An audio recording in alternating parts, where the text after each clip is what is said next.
Welcome back to Metabook and to our series on the power of now by Eckhart Tolle. In the previous episode, we explored the introduction, why living in psychological time and identifying with the mind creates so much unnecessary suffering. In this episode, we begin Chapter 1, titled, You Are Not Your Mind, where Tolle takes that central idea and turns it into a direct, practical challenge to the way you see yourself. Chapter 1 starts with a bold statement. The main obstacle to enlightenment and inner peace is not the world outside you, but your own mind. Most people live in a state where they are constantly thinking, reacting, and narrating, and they assume this nonstop mental activity is who they are. Tolle's first move is to separate your true identity from the stream of thought. He invites you to consider that if you can observe your thoughts, then you cannot be the thoughts themselves. This is more than a philosophical point. It is a practical shift in attention. The chapter encourages you to notice the difference between two positions. 1, being lost inside a thought, and 2, being the awareness that sees that thought arise and pass.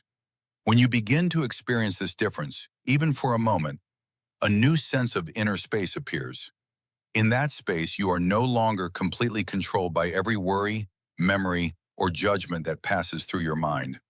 The voice in the head and the watcher. A key image in this chapter is the voice in the head.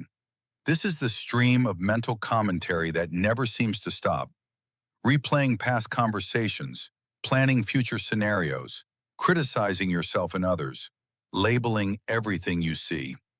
Tolle points out that much of this inner talk is repetitive and negative. It creates a kind of low-level madness that feels normal because almost everyone around us lives the same way. The chapter then introduces the watcher, or the observing presence. This is the part of you that can notice the voice in the head. A simple practice is suggested. From time to time, ask yourself, what is going on in my mind right now? And then listen, as if you were listening to someone else speaking. As soon as you do this, you create a distance between yourself and your thoughts. You move from being the voice to being the listener. That shift is the beginning of disidentification from the mind. Thinking versus consciousness. Tolle makes a clear distinction between thinking and consciousness. Thinking is the content, the specific thoughts, images, and stories that appear in the mind. Consciousness is the space in which those thoughts appear. In normal, everyday life, people are so absorbed in the content that they never notice the background. Chapter 1 explains that true freedom is found not in endlessly fixing the content, but in waking up to the background itself. This does not mean thinking is bad or that you should try to stop thoughts by force. The problem is not thinking. The problem is compulsion. When you don't know how to rest as pure awareness, thinking runs on autopilot, chewing on the same problems again and again. When you become more conscious of awareness itself, thinking finds its proper place. It becomes a tool you can pick up and put down, instead of a master that never lets you rest. Emotional reactions and the mind. The chapter also links thoughts to emotions. Thoughts are not just abstract ideas. They generate emotional energy in the body. A fearful thought creates tension and anxiety. An angry thought heats the body and tightens the jaw. A shameful thought sinks the chest and collapses posture. Often you only notice the emotion and think it is caused purely by the outer situation. But Chapter 1 suggests looking one step deeper. What story in the mind is feeding this emotion right now?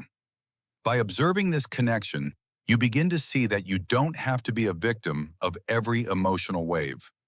When a strong emotion arises, you can watch it as a movement of energy, notice the thoughts that accompany it, and allow it to pass without acting it out or building a whole identity around it. This is one of the earliest forms of freedom the book points to. Instead of being dragged around by thought-emotion loops, you become the presence that allows them. Witnessing the mind. Towards the end of the chapter, Tolle becomes very practical. He suggests that the most powerful step you can take is simply this. Make it a habit to watch the mind. Do it in daily life, not only in formal meditation.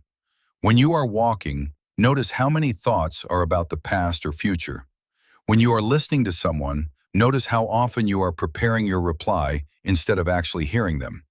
Every time you catch the mind and bring your attention back to your breath, to the feeling of your inner body, to the sounds around you, you are weakening the old pattern of identification. You are telling your system, I am the awareness, not the stream of thinking. At first, these moments are brief and easy to miss. With practice, the gaps between thoughts become longer and more frequent. Those gaps, the silent intervals where you are simply present, are what the book calls the now. You don't have to believe any of this as a theory. The chapter keeps pointing back to direct experience. Try it and see. Notice the voice in your head, and then notice that there is something deeper that can watch it. That deeper presence is closer to who you really are than any story your mind can tell about you.